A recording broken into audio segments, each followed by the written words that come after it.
విశాఖలో దీక్ష చేసిన ప్రతిపక్ష నేత జగన్ పైన ఆ పార్టీ నేతలపైన మంత్రులు తెదేపా నేతలు తీవ్రస్థాయిలో మండిపడ్డారు.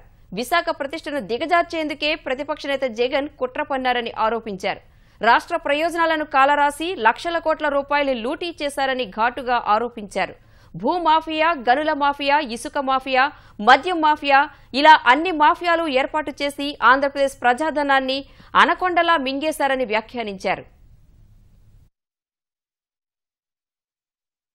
సంపదలను కూడా దోపిడీ చేసుకొని తండ్రి అధికారాన్ని అడ్డం పెట్టుకొని ఈ పాపాలన్నీ చేసి 16 నెలలు జైల్లో ఉండి ఇవాళ నువ్వు 12 ఛార్జ్షీట్లో A1 420 ముద్దాయిగా ఉన్న నువ్వు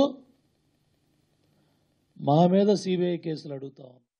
విశాఖపట్నాన్ని పాడు చేయాలి, విశాఖపట్నాన్ని సేవ్ చేయటం కాదు, వీళ్ళు విశాఖపట్నాన్ని స్పాయిల్ చేయాలి అనే ఉద్దేశంతో వ్యవహరిస్తా ఉన్నారు. కడపలో రాజారెడ్డి దగ్గర నుంచి రాజశేఖర రెడ్డి దగ్గర నుంచి ఇడుపులపాయలో ఎస్టేట్ భూములు ఎక్కడే అసైన్ ల్యాండ్స్, దళితులు గిరిజనులకు సంబంధించిన అసైన్ ల్యాండ్స్ కొన్ని దశాబ్దాలు వాళ్ళ ఆక్రమణలో పెట్టుకొని హైకోర్టు మొట్టికాయలు వేస్తే గానీ వాటిలో కొంత భాగం తిరిగి ఇచ్చినటువంటి పరిస్థితి.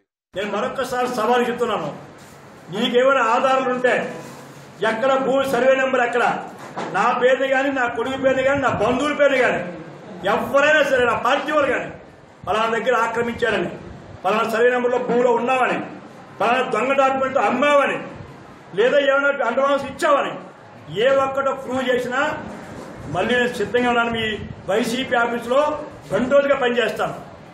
లేదా నువ్వేం చేస్తావు, జైల్లో ఉండి చెప్పకూడదని బెయిల్లో ఉన్నావు, ఎప్పుడు జైలు పోతావు, నీ బతికి